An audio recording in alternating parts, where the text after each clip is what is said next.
Hello दोस्तों, कैसे हो आप सब लोग। आप आई होप आप सब लोग अच्छे होंगे। तो आज मैं आपको सिखाऊंगा, जैसे मैंने window Kali Linux VMware download करके वीएम वर्चुअल बॉक्स में चलाया है, ऐसे ही मैं आज विंडो 11 को वीएम वेयर डाउनलोड करके उसको वर्चुअल बॉक्स में आपको चलानी सिखाऊंगा। ठीक है। जैसे ही आप गूगल पे सर्च करोगे download window 11 VMware box, तो वो आ जाएगी। टेक्निकल की वजह से 23 अक्टूबर 2024 से अभी अनअवेलेबल है, लेकिन हम इसका दूसरा ऑप्शन भी है हमारे पास कि हम विंडो की वर्चुअल फाइल जो होती है, विंडो की आईएसओ फाइल, हम उसको डाउनलोड कर सकते हैं। विंडो की हम क्या सर्च करेंगे, फिर विंडो 11 ही डाउनलोड कर लेते हैं।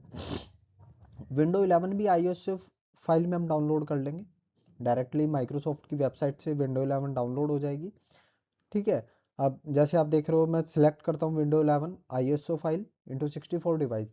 ये डिवाइस की कंपेबिलिटी पे डिपेंड करता है, डिवाइस ऑटोमेटिक देख लेता है आपका डिवाइस 32 में या 36 में, वो उसी के हिसाब से। अब हम यहाँ पे लैंग्वेज चूज कर लेंगे, विंडो की क्या लैंग्वेज होनी चाहिए। उसके बाद कंफर्म करके जैसे ही हम क्लिक करेंगे वो डाउनलोड हो जाएगी। देखिए, ये जैसे मैंने आईएसओ फाइल डाउनलोड की है, ये डाउनलोड होने में 10 to 15 मिनट अप्रोक्सीमेट ले लेती है, डिपेंडेंसी ऑन योर नेट। ठीक है। उसके बाद मैं अपने वर्चुअल बॉक्स पे जाऊंगा, वहाँ पे create a new virtual machine पे क्लिक करूंगा। ठीक है। यहाँ से उसके बाद ब्राउज़र से जहाँ भी वो आईएसओ फाइल मेरी डाउनलोड होने के बाद गई है, वहाँ से उसको ओपन करूँगा, नेक्स्ट करूँगा।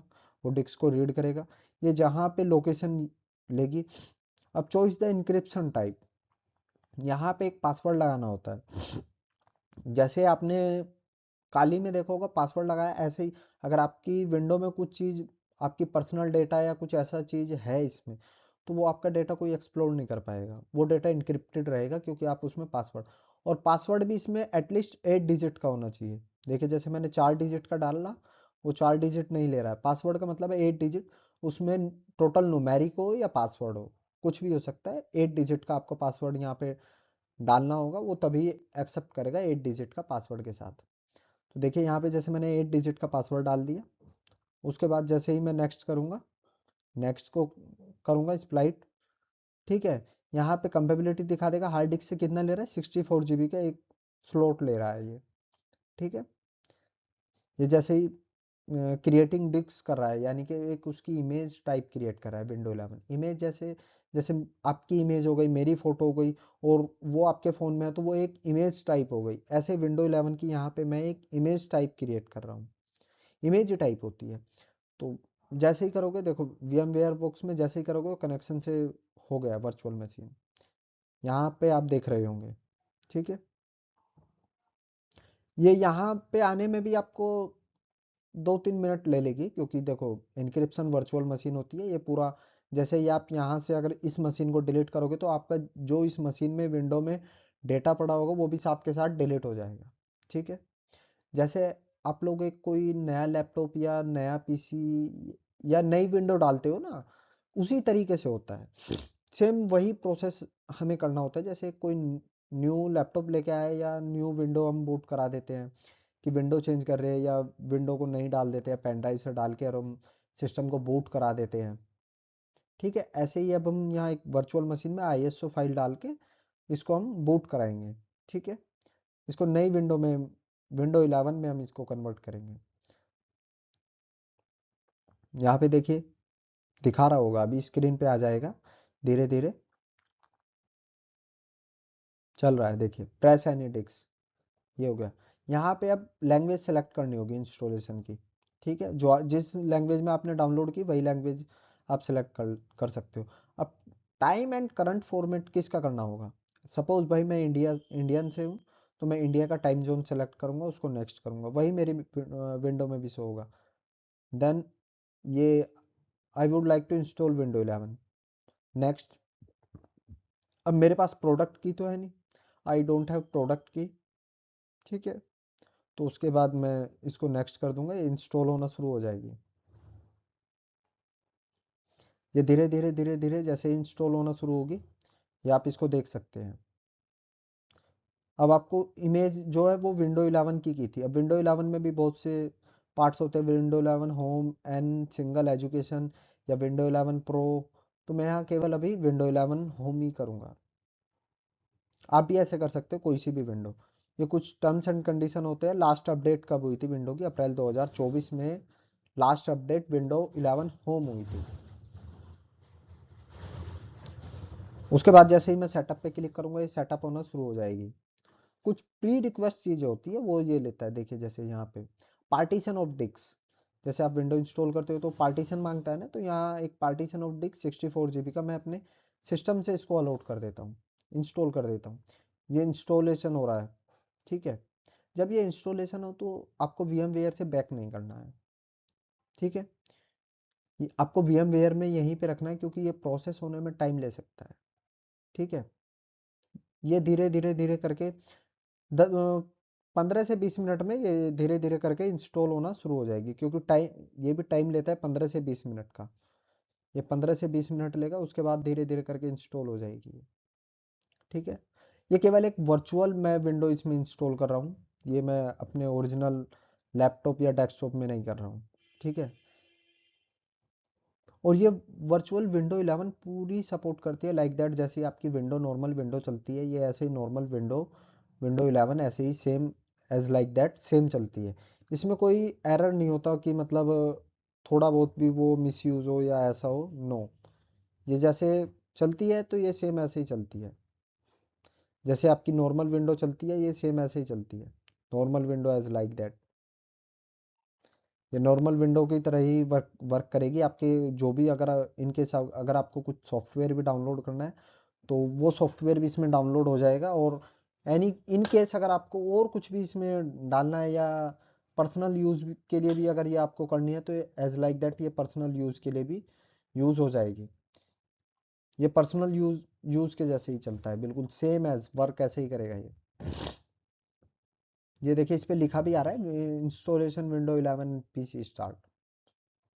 ये देखिए बूट करा रहा है VMware को, आ गया। अब इसके बाद भी ये कुछ प्री रिक्वेस्ट चीज़ें लेता है। विंडो को अगर हम बूट कराने के बाद बहुत सी चीज़ें होती हैं जो सिक्योरिटी एंड प्राइवेसी को देखते हुए विंडो बहुत सी चीज़ें लेता है, जैसे हमारी इंफॉर्मेशन हुई या हमारी कोई भी ऐसी चीज़ें हुई तो वो उनको लेता है, as like that you have been seen in the screen, जैसे आप स्क्रीन में देख रहे हो। यहाँ केवल मेरा पर्पस ये है कि यहाँ मैं कोई गलत काम इलीगल चीज़ें नहीं सिखा रहा हूँ। यहाँ मेरा केवल पर्पस ये है कि चीज़ों को टेस्ट करना। विंडो विंडो को मैं काली लिनक्स से विंडो को यहाँ पे टेस्ट करूँगा। उस, उसके उसके बाद मैं यहाँ पे देखूँगा कि कैसे कैसे क्या होता है और कैसे कैसे चीज़ें और ज़्यादा एक्सप्लोर या और ज़्यादा कैसे हो सकती है, ठीक है। मेरा पर्पस यहाँ बस यही है। ये इंस्टॉलेशन हो रहा है जैसे PC में, क्योंकि विंडो में बहुत सारी फाइलें बनती है। इनकेस अगर आप इंस्टॉल करोगे तो वहाँ भी बहुत सारी फाइलें क्रिएट होगी, ठीक है। वहाँ फाइलें क्रिएट होंगी और भी चीज़ें क्रिएट होती हुई चली जाएंगी। जैसे आप अपनी अगर सी ड्राइव देखोगे, सी ड्राइव में आपकी विंडो इंस्टॉल होती है तो वहाँ सी ड्राइव के साथ अंदर अगर आप खोल के देखोगे प्रोग्राम फाइल होती है, विंडोज़ फाइल होती है, यूज़र फाइल होती है, एज लाइक दैट ऐसी बहुत सारी फाइलें होती हैं कि जो मतलब क्रिएट होती हैं।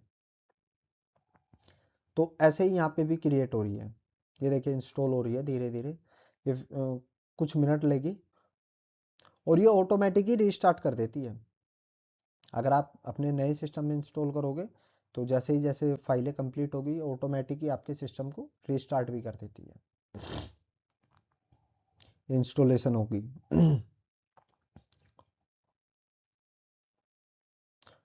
सेम एज लाइक दैट, देखिए दोबारा रीस्टार्ट कर दिया इसने VMware को, क्योंकि मैं VMware में कर रहा हूँ तो ये VMware को ही रीस्टार्ट करेगी। और अगर लैपटॉप में करता है तो ये मेरे लैपटॉप को रीस्टार्ट करते, तो ऑटोमेटिक ही रीस्टार्ट कर रही है। इसने मेरा VMware को रीस्टार्ट कर दिया है। इंस्टॉलेशन कंप्लीट हो रही है।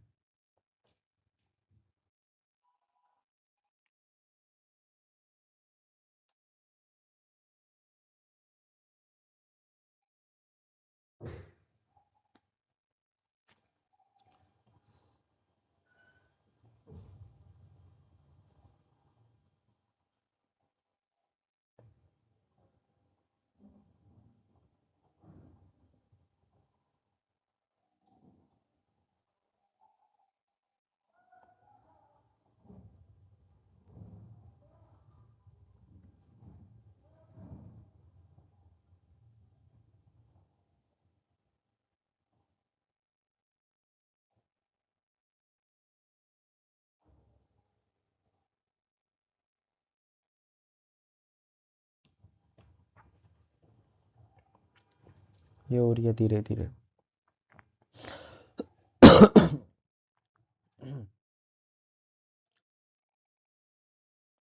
आप लोग कभी अगर विंडो 11 खुद से भी इंस्टॉल करोगे, सेम प्रोसेस होगा। आप अपने पीसी या उसमें भी करोगे, और आप लोग जब इसको प्रैक्टिस में करोगे तो सेम एज लाइक दैट आपको भी इतना ही टाइम लगेगा। ये है, क्योंकि विंडो के साथ साथ आईएसओ फाइल के साथ बहुत सारी फाइलें क्रिएट होती है। कुछ सॉफ्टवेयर एज लाइक दैट, कुछ एप्लीकेशंस क्रिएट होती हैं ऑटोमेटिक। जैसे हम फ़ोन में कुछ एप्लीकेशंस प्री इंस्टॉल्ड आती है ना, ऐसे ही विंडो में भी कुछ प्री इंस्टॉल्ड एप्लीकेशन होती है। तो सब एप्लीकेशन इंस्टॉल्ड होने में टाइम लगता है ऑटोमेटिकली। वो विंडो में ही ऑटोमेटिक दी हुई होती हैं फाइल में ही, वो ऑटोमेटिक ही जैसे हम विंडो को इंस्टॉल करते हो विंडो के साथ साथ इंस्टॉल हो जाती हैं सारी फाइलें। ये भी इसी में अगर आप देखोगे तो ये सारी फाइलें विंडो में एज लाइक दैट इंस्टॉल होंगी। देखिए, बिल्कुल न्यू विंडो की तरह हो रही है। मैं कौन सी कंट्री और रीजन, इंडियन सेलेक्ट करूंगा। ठीक, क्योंकि मुझे इंडियन ही टाइम जोन चाहिए, तो मैं इस पे इंडियन ही सिलेक्ट करूंगा। जैसे आप अगर किसी अदर कंट्री में हो तो आप अदर कंट्री भी सिलेक्ट कर सकते हो। इन केस आप आउट ऑफ कंट्री हो तो आउट ऑफ कंट्री भी आप सिलेक्ट कर सकते हो। इसमें हो जाएगी। टाइम लेता है, बट आपको पैनिक नहीं होना है कि एकदम चीज़ें क्यों नहीं हो रही है, या मैं एक ही क्लिक में इसको क्यों नहीं कर पा रहा हूँ। Don't panic as like that, क्योंकि ये चीज़ें one by one step by step ही इंस्टॉल होती हैं। सब कुछ एक ही दम इंस्टॉल नहीं हो सकता। उसके बाद आपको कीबोर्ड सेलेक्ट करने का ऑप्शन आएगा, इंग्लिश कीबोर्ड। अगर आपको किस कंट्री का कीबोर्ड चाहिए वो आपको सिलेक्ट करना होगा। देन इसकी लेआउट भी आपको, अगर लेआउट आप अगर चाहते हो तो वो आपको लेआउट भी ऐड कर सकते हो। इन केस मुझे यूएस वाला कीबोर्ड भी चलाना है और हिंदी वाला भी, तो इसमें ऐड कर सकते हो आप लेआउट में। आपके पास ऑप्शंस होते हैं, ये कीबोर्ड्स तो आप बाद में भी ऐड कर सकते हो, पर प्री रिक्वेस्ट ये होती है कि फर्स्ट ऑफ ऑल जब आप विंडो ओपन करोगे तो आप कौन से कीबोर्ड को चाहते हो यूज़ करना। इंग्लिश कौन सी मेन होता है ना, कि आप यूएस कीबोर्ड, सबके कीबोर्ड का जो सिस्टम होता है अलग अलग होता है, हर कंट्री का अलग अलग कीबोर्ड सिस्टम्स होता है। बट न्यूमेरिक सब सेम होते हैं। जैसे जेड तो जेड ही होगा, ए तो ए ही होगा, वहाँ भी ए को ए ही होगा। बस थोड़ा कीबोर्ड का लेआउट चेंज हो सकता है, ये है। जैसे इंडिया में इंडियन रुपीस का साइन आ सकता है, लेकिन आउट ऑफ कंट्री में डॉलर का साइन आ सकता है कीबोर्ड में, और एक्स्ट्रा ऐड होके, और इंडियन रुपीस का भी। अगर इंडियन कीबोर्ड हम यूज़ करेंगे तो केवल इंडियन साइन ही दिखाएगा। ये कीबोर्ड को भी इंस्टॉल कर रहा है। जैसे हमारे सपोज हमें कीबोर्ड भी यूज़ करना है, तो विंडो में कीबोर्ड का ड्राइवर जो आपने सुना होगा, तो ये कीबोर्ड का ड्राइवर भी इंस्टॉल कर रहा है। इन जो भी हमने लैंग्वेज यूज़ की है, इन माई लैंग्वेज, ये उसी ड्राइवर को इंस्टॉल करेगा इसमें।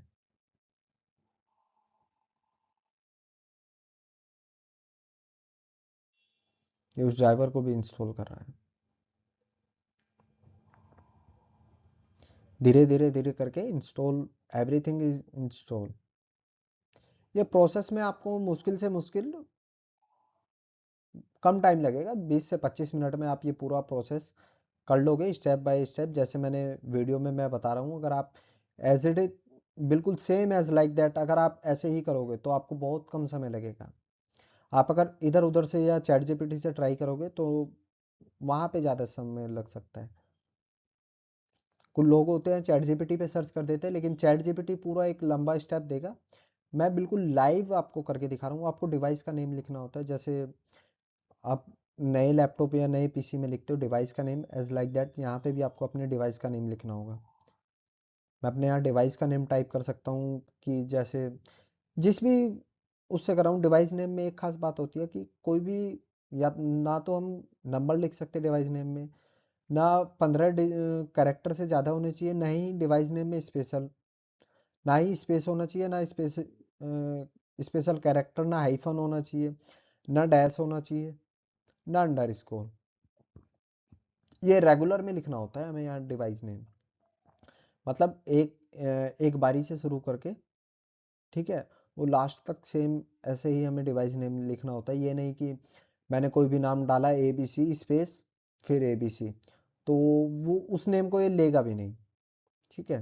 क्योंकि डिवाइस नेम हमेशा ना जब भी आप लिखोगे तो डिवाइस नेम रेगुलरली लिखना, ठीक है। क्योंकि रेगुलर लिखने में ही ये लेगा, अगर आप वैसे करोगे तो ये एरर शो करेगा या उसको कर नहीं पाएगा, फिर आप परेशान होगे। तो इसमें भी कोई फ़ायदा नहीं है कि आप लोग परेशान हो।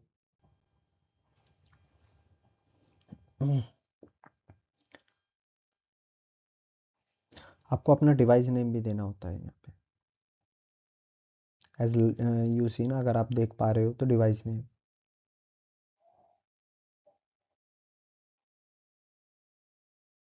सेम ऐसे ही आपको अपना डिवाइस नेम और ये सब वगैरह आपको डालना होगा, because this is the compulsory, ये कंपलसरी होता है कि आपको अपना डिवाइस नेम डालना है इसमें।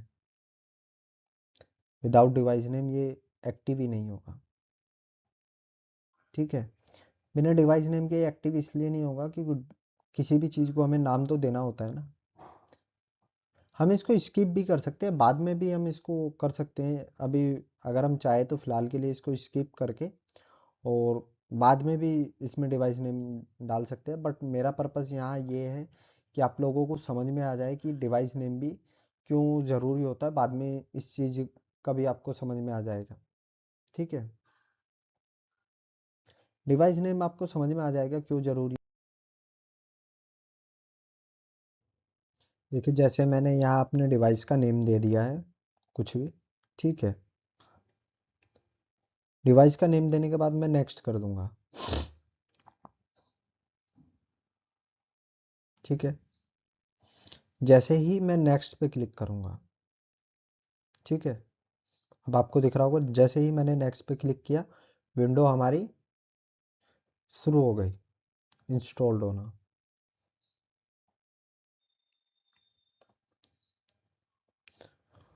डिवाइस का नेम देना कंपलसरी है, कंपलसरी भी नहीं है, आप लोग बाद में भी दे सकते हो, ऐसा कोई इशू भी नहीं है कि हाँ, बट वही है कि हाँ डिवाइस के नेम से ये होता है कि आपने अपने डिवाइस को कोई नेम रखा या कुछ ऐसा, एज लाइक यू अगर आप नेम रखोगे तो थोड़ा बेटर इम्पैक्ट जाएगा और थोड़ा प्रैक्टिस में भी अच्छा रहेगा। अगर सपोज आप किसी कंपनी में वर्क कर रहे हो और वहाँ पे बहुत सारी वर्चुअल मशीन है, आप वहाँ पे नेमिंग ही नहीं दोगे, पहचान कैसे होगी ये कौन सी वर्चुअल मशीन है, ठीक है। तो इसलिए फ़ायदा है, अलग अलग वर्चुअल मशीन में अगर हम नाम दे देते हैं तो हमें पता चल जाता है कि ये वर्चुअल मशीन में ये वाली विंडो है और ये वाला मैं यूज़र हूँ, एज लाइक दैट ये यूज़र नेम की तरह क्रिएट होता है, ठीक है। अगर पहचान करनी होती है तो ये यूज़र नेम से पहचान हो जाती है।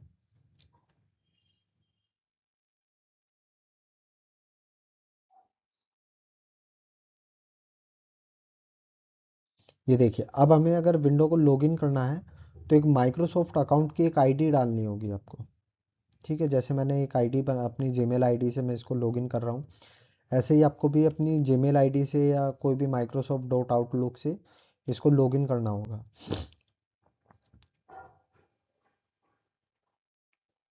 ये यहाँ पे लॉगिन हो रहा है, उसके बाद लॉगिन होने के बाद आपको पूरा स्क्रीन दिखाएगा।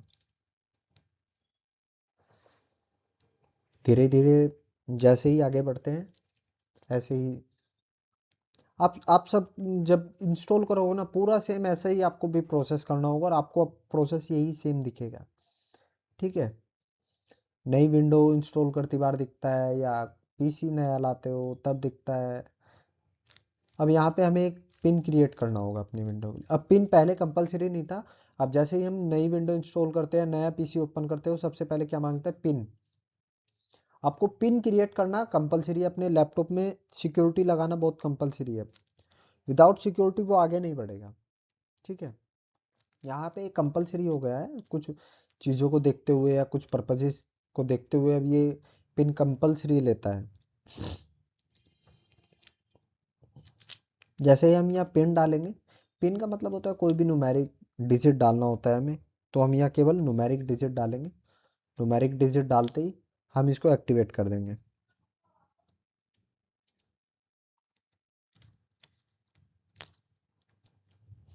इसमें लिख भी रहा है इंक्लूड लेटर और सिंबल। अगर हम इस बॉक्स को टिक कर देते हैं तो यहाँ पे सिंबल्स और ये सब भी इंक्लूड हो जाएंगे।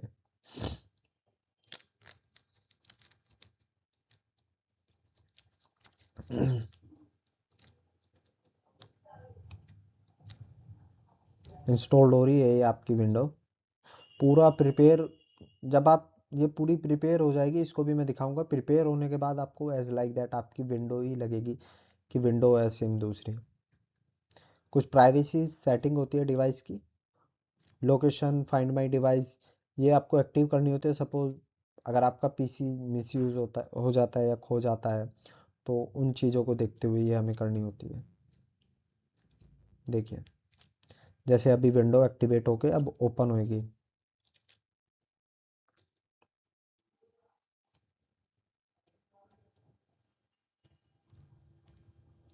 पूरी विंडो एक्टिवेट होके ओपन हो गई है।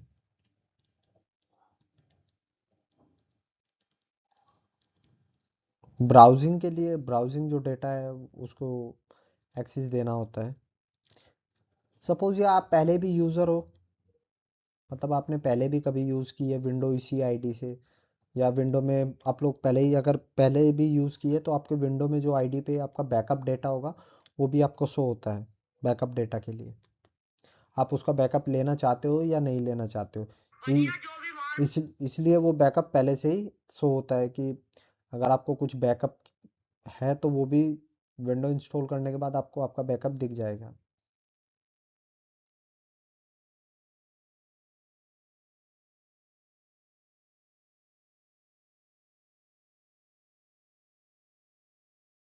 ये देखिए बिल्कुल एज लाइक दैट विंडो की तरह एक वर्क कर रही है। देखिए आपको ये बिल्कुल वर्चुअल मशीन में एक विंडो की तरह चल रही है। यहाँ आप जो सॉफ्टवेयर इंस्टॉल करना चाहते हो उस सॉफ्टवेयर को इंस्टॉल कर सकते हो।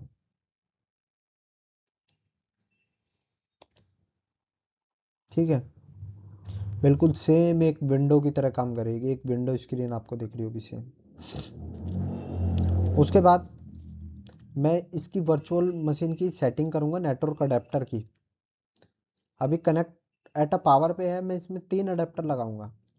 ठीक है, नेटवर्क अडेप्टर एक लगाऊंगा इसमें bridge connection directly to the physical network, और रेप्लिकेट को भी अलाउ करूंगा, रेप्लिकेट फिजिकल नेटवर्क। ठीक है, इसमें 3 तरीके के नेटवर्क होते हैं, एक वाईफाई, एक फिजिकल, और एक होता है हमारा प्राइवेट नेटवर्क। तो तीनों नेटवर्क को मैं अलाउ कर देता हूँ। सपोज अगर आप इन तीनों में से किसी भी नेटवर्क पे विंडो को यूज़ करोगे तो विंडो इजीली यूज़ हो जाएगी, वो आपको एरर नहीं आएगी विंडो यूज़ करने में। वरना अगर सपोज आप प्राइवेट नेटवर्क पे अगर वर्चुअल मशीन को एक्टिव करोगे तो शायद वहाँ आपको कहीं ना कहीं एरर देखने को मिल जाएगी। देखिए अब मैं प्राइवेट नेटवर्क ऐड कर देता हूँ। एक प्राइवेट नेटवर्क ऐड कर रहा हूँ, host, a private network shared with the host. ठीक है, होस्ट के साथ जो शेयर होगा उसको भी ऐड कर देता हूँ, या कोई लाइक दैट स्टैटिक आईपी या डायनेमिक आईपी की तरह होता है।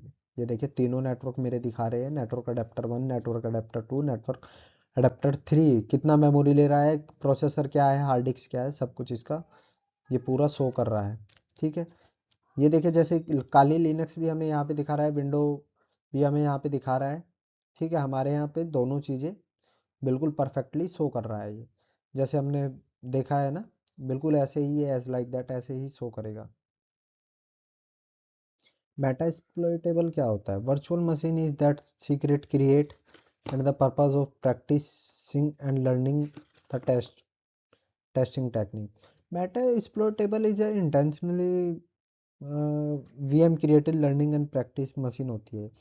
It is a Linux based machine, मतलब ये लिनक्स बेस्ड मशीन होती है।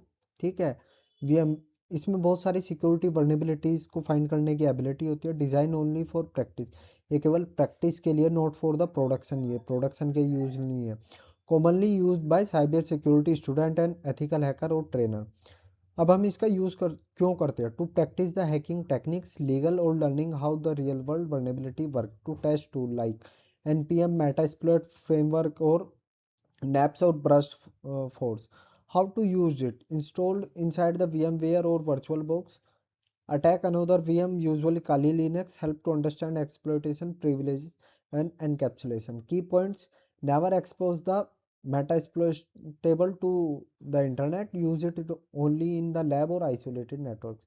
Best for the beginner in ethical अगर एक ही लाइन में मैं जवाब दूं, मेटा एक्सप्लॉइटेबल इज अ डेडिटेबल vulnerability virtual machine used to practise to learn and penetration testing. मतलब ये एक्चुअली पेनिट्रेशन टेस्टिंग वालों के लिए काम आती है।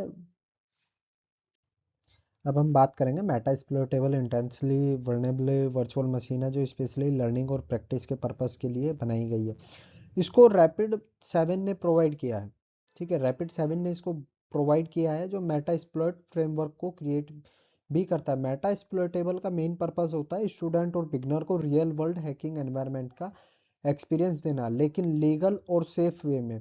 इस सिस्टम में जानबूझकर वर्नेबिलिटी डाल दी गई होती है ताकि हमें उनको आइडेंटिफाई और एक्सप्लॉइट करना सीखना का पता चल जाए। नॉर्मली रियल सिस्टम पर हैकिंग करना इलीगल होता है, लेकिन मेटा एक्सप्लॉइटेबल जैसी लैब एनवायरनमेंट में हम बिना किसी लीगल इशू के पेनिट्रेशन टेस्टिंग प्रैक्टिस कर सकते हैं। इससे वर्चुअल मशीन को यूजुअली काली लिनक्स के साथ किया जाता है। काली लिनक्स अटैकर मशीन हो जाती है और मेटा एक्सप्लॉइटेबल टारगेट मशीन हो जाती है। इस सेटअप के थ्रू हम ये सीखते हैं कैसे वर्नेबिलिटी स्कैन की जाती है, कैसे मेटा एक्सप्लॉइट फ्रेमवर्क यूज होता है, कैसे सिस्टम की वीकनेसेस फाइंड की जाती है। और मेटा एक्सप्लॉइटेबल बिगनर के लिए बेस्ट है क्योंकि ये रियल अटैकर के लिए फील देता है, सेफ और कंट्रोल्ड एनवायरनमेंट के साथ प्रोवाइड करता है, एथिकल हैकिंग कॉन्सेप्ट को क्लियरली समझाता है ये।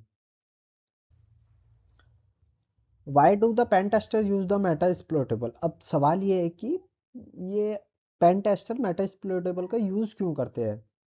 ठीक है, मेटा एक्सप्लॉइटेबल एक इंटेंशनल वर्नेबल मशीन है, मतलब सिस्टम को जानबूझकर वीक बनाया गया है। इसका पूरा पर्पस रियल सिस्टम को हैक करना नहीं है, बल्कि एथिकल हैकिंग और पेन टेस्टिंग के लिए सेफली प्रैक्टिस करने के लिए है। पेन टेस्टर को रियल वर्ल्ड जैसा एनवायरनमेंट चाहिए होता है जहां वो बिना किसी इलीगल एक्टिविटी के वर्नेबिलिटी को आइडेंटिफाई कर सके और एक्सप्लॉइटेबल और अंडरस्टैंड करना सीख सके।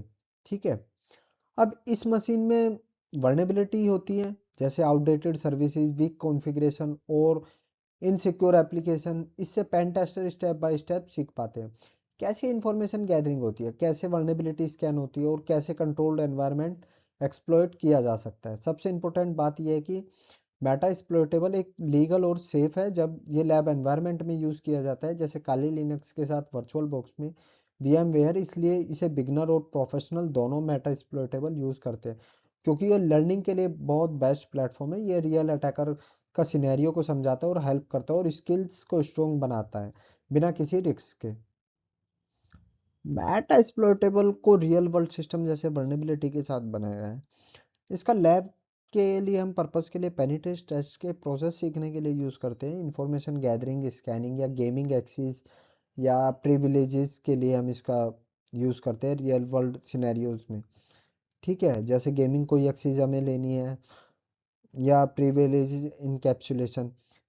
ठीक है, एक चीज़ इसमें आ जाती है, ये आती है कि वीक पासवर्ड और आउटडेटेड सॉफ्टवेयर और ओपन पोर्ट्स को भी ये चेक करता है और नो करता है सिक्योरिटी फ्लॉज को भी, कितना सिक्योरिटी वीक है और कितना नहीं। Pentester can gain the practical experience exploiting the vulnerability, launching attack and understanding how the attacker might be target the compromised system। यहाँ पर पेनटेस्टर सिर्फ थ्योरी नहीं पढ़ता बल्कि प्रैक्टिकल काम करता है। पेनटेस्टर वर्नेबिलिटी को आइडेंटिफाई करता है और एक्सप्लोइट करता है। ठीक है, एक्सप्लोइट करके रियल अटैक समझता है। इस प्रोसेस में वो देखता है कि अटैकर की किस तरह से सिस्टम को टारगेट करता है, ठीक, उन्हें कॉम्प्रोमाइज कर सकता है। इसका फायदा ये होता है कि सिक्योरिटी प्रोफेशनल को real world attack mind set create हो जाता है, समझ आ जाता है। जब हम पता होता है कि अटैकर कैसे सोचता है तो तभी हम सिस्टम पे और ज़्यादा सिक्योर बन सकते हैं। सिंपल वर्ड में ये hands on practice pen tester को कॉन्फिडेंट बनाता है रियल वर्ल्ड साइबर अटैक में, ताकि हम रियल वर्ल्ड में लड़ सके अटैकर से कि वो हमारे सिस्टम को कैसे टारगेट करना चाह रहा है या किन वेज में हमारे सिस्टम को टारगेट करेगा, उस तरीके से। टूल फैमिलियरिटी क्या होता है? Help tester become the more familiar with the tools and capability and how to effectively use of them. यहाँ पर पेन टेस्टर वर्नेबिलिटी को एक्सप्लॉइट करता है, ठीक है, एक रियल वर्ल्ड के तरीके से समझ के, और उसी तरीके से एक अटैक को माइंडसेट क्रिएट करता है, और helps tester become the more familiar with the tools and capably how to effective them use. इसका मतलब ये होता है कि जो भी टूल्स होते हैं, टेस्टर उनसे फैमिलियर हो जाता है, ठीक है। जो जो टूल्स इस्तेमाल होंगे, नेटवर्क स्कैनिंग हुआ, पासवर्ड स्कैनिंग हुआ, लाइक दैट, या पासवर्ड क्रैक, ये सारे टूल से वो फैमिलियर हो जाता है, और वो इजी टू यूज हो जाते हैं। उसके लिए उसे पता चल जाता है कि हम अपने सिस्टम को सिक्योर कैसे कर सकते हैं, और हमारे सिस्टम में वर्नेबिलिटी कहाँ कहाँ पे है। तो इसलिए वो इन टूल से फैमिलियर हो जाता है, और जो भी टूल्स फैमिलियर हो जाता है इन टूल से, फिर वो अपने सिस्टम को एक स्ट्रॉन्ग पावर दे देता है। अंडरस्टैंडिंग द अटैक टेक्निक, इसका मतलब बेटा एक्सप्लॉइट जैसे वर्नेबिलिटी सिस्टम पर प्रैक्टिस करके पेन टेस्टर को रियल वर्ल्ड अटैक टेक्निक्स को क्लियर समझ पाता है। जैसे अटैकर मालवेयर यूज करता है, वीक पासवर्ड एक्सप्लॉइट कर देता है, या सिस्टम वर्नेबिलिटी का मिसयूज कर लेता है। इस प्रोसेस से टेस्टर को ये नॉलेज मिल जाती है कि कौन से इम्पैक्ट से क्या फायदा होगा। जब हम अटैक को प्रॉपर मेथड से समझते हैं, तो तब हमें उसका स्ट्रॉन्ग डिफेंस भी डिजाइन कर सकते हैं। सिंपल वर्ड्स में ये है कि अगर हमें पता हो अटैकर कैसे सोचता है, तो हम भी सिस्टम को और ज़्यादा सिक्योर बना सकते हैं। इसलिए अटैक टेक्निक समझना एथिकल हैकर को बहुत ज़रूरी होता है, और पेन टेस्टिंग के लिए एक बहुत इंपॉर्टेंट पार्ट है। अब हम बात करेंगे मिटिगेशन टेस्टिंग की, ये क्या होता है। अब जब हमें मेटास्प्लॉइट जैसे वर्नेबिलिटी सिस्टम पर अटैक परफॉर्म करते हैं, तो उसके बाद सबसे इंपॉर्टेंट स्टेप होता है मिटिगेशन टेस्ट। मिटिगेशन टेस्ट का मतलब होता है ये चेक करना, जो वर्नेबिलिटी हम एक्सप्लॉइट की थी उनको फिक्स करने के बाद सिस्टम में कितना सिक्योर हो गया है और कितना नहीं। पेन टेस्टर यहाँ वेरीफाई करता है पैच अप्लाई होने के बाद वर्नेबिलिटी को क्लोज कर दिया जाता है, सिक्योरिटी कंट्रोल्स को प्रॉपरली काम कर रहे हैं या नहीं, सेम अटैक दोबारा पॉसिबल या ब्लॉक हो चुका है या नहीं। इस प्रोसेस को ऑर्गेनाइजेशन अपने रिस्क रिड्यूस करती है, इंश्योर करती है कि हम फ्यूचर में अटैक होने से सिस्टम से कॉम्प्रोमाइज से बच पाएंगे या नहीं। माइग्रेशन टेस्टिंग का मतलब होता है कि सिंपल फिक्स को टेस्ट करना, ताकि सिक्योरिटी एक्चुअली में इंप्रूव हो सके। अब हम बात करेंगे सेफ एनवायरनमेंट। सेफ एनवायरनमेंट का मतलब, इसका मतलब यहाँ पेन टेस्टर को बिना किसी रियल सिस्टम या पब्लिक नेटवर्क को नुकसान पहुंचाए बिना सेफली प्रैक्टिस कर सकता है। यहाँ जो भी अटैक परफॉर्म होता है वो सिर्फ टेस्टिंग और लर्निंग पर्पस के लिए होता है। सेफ एनवायरनमेंट बिगनर के लिए बहुत इंपॉर्टेंट होता है, क्योंकि यहाँ मिस्टेक का रियल वर्ल्ड इम्पैक्ट नहीं होता, और लर्निंग का तरीका सिक्योर रहता है। इसका मतलब कि पेन टेस्टर बिना किसी रिस्क के यहाँ टेस्ट कर सकते हैं। मेटा एक्सप्लॉइटेबल का एक इंटेंशनल वर्नेबिलिटी सिस्टम होता है, लेकिन इसको कंट्रोल्ड और आइसोलेटेड एनवायरनमेंट में यूज किया जाता है, जैसे वर्चुअल मशीन या लैब सेटअप के लिए। Practice hacking safely illegal without risk को रियल सिस्टम में हम चेक कर सकते हैं। Prevent any harm to real system और नेटवर्क, इसका मतलब क्या होता है। मेटा एक्सप्लॉइटेबल एक कंट्रोल और आइसोलेटेड एनवायरनमेंट प्रोवाइड करता है, ठीक। इसमें हम टेस्टिंग करते हैं रियल टाइम सिस्टम और नेटवर्क में कोई नुकसान ना हो। पेन टेस्टिंग बिना रिस्क और वर्नेबिलिटी के टेस्ट और एक्सप्लॉइट हो जाती हैं। ये बिगनर के लिए लीगल और सेफ वे होता है हैकिंग सीखने के लिए। रियल वर्ल्ड इम्पैक्ट का लर्निंग एक्सपेरिमेंट यहाँ पॉसिबल हो जाता है। Security practitioner refine their penetration testing skills, develop strategy for assessing the vulnerability, and understanding the methodology by use the miscellaneous attack. Metasploit जैसे वर्नेबल सिस्टम पर practice करके security practitioner अपनी penetration testing skills को strong बनाते हैं। यहाँ पर tester vulnerability को आइडेंटिफाई करता है, उनका इम्पैक्ट समझना और प्रॉपर टेस्टिंग स्ट्रेटेजी डेवलप करता है। इस प्रोसेस को हम ये भी क्लियर हो जाता है मिसलेनियस अटैकर कहते हैं, सोचते हैं और कौन कौन से मेथड यूज कर सकते हैं। ओवरऑल ये hands on learning professional real world cyber attack के लिए समझते हैं और यूज एफिशिएंटली और डायरेक्टली रेडी करते हैं ये हमें। अब हम यहाँ पे सीखेंगे मेटा एक्सप्लॉइटेबल सॉफ्टवेयर को कैसे इंस्टॉल या मतलब कैसे डाउनलोड किया जाता है। तो सबसे पहले हम जाएंगे अपने ब्राउजर पे, वहां पे हम सर्च करेंगे मेटा एक्सप्लॉइटेबल 2 और VM virtual down for VM download, या डाउनलोड भी लिख सकते हैं, या फॉर वीएम वेयर डाउनलोड, क्योंकि हमें वीएम वेयर के लिए चाहिए। मेन बात यहाँ है कि हमें VMware के लिए चाहिए तो हम VMware ही टाइप करेंगे। उसके बाद जैसे ही आप ये फर्स्ट वाली वेबसाइट देख रहे होंगे, देन हम इस पे ही क्लिक करेंगे, मेटा एक्सप्लोरेटेबल ब्राउजर। देन हम इसका लेटेस्ट वर्जन ऊपर ही जिप फाइल में डाउनलोड होगा, डायरेक्टली क्लिक एंड डाउनलोड। ये डाउनलोड होना स्टार्ट हो जाएगा। 5 to 10 मिनट ये अप्रोक्सीमेटली ले सकता है आपकी डाउनलोडिंग में। तो आपको ज़्यादा कुछ नहीं करना है, ऑटोमेटिकली ही डाउनलोड हो जाएगा 5 to 10 मिनट में। मेटा एक्सप्लोरेटेबल डाउनलोड होने के बाद आप उसकी फाइल देख पा रहे हो। अब हम इसको एक्सट्रैक्ट करेंगे, क्योंकि ये जिप फाइल में डाउनलोड होता है, और अब हम इसको एक्सट्रैक्ट करेंगे। ठीक है,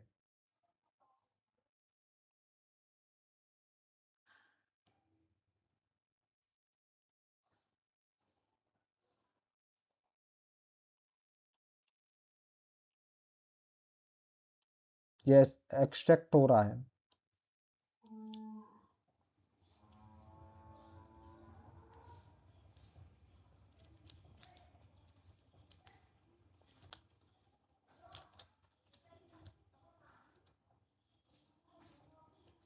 या एक्सट्रैक्ट होने के बाद एक फाइल बन जाएगी। देखो, मेटा एक्सप्लोरेटेबल लिनक्स VMware के लिए फाइल बन जाएगी। अब हम ओपन कर लेंगे अपना VMware। ठीक है, VMware वर्क स्टेशन। जैसे ही हम ओपन करेंगे हमारा VMware ओपन हो जाएगा। देन हम इसको मिनिमाइज करके बड़ा कर लेंगे। ओपन अ वर्चुअल मशीन पे क्लिक करेंगे। ओपन वर्चुअल मशीन पे क्लिक करने के बाद मेटा एक्सप्लोरेटेबल पे क्लिक करेंगे। देन हम इसको मेटा एक्सप्लोरेटेबल ओपन कर लेंगे। ठीक, इसके बाद इसकी भी हम सेटिंग करेंगे। ठीक है, इसके बाद हम इसकी वर्चुअल मशीन की हम सेटिंग करेंगे।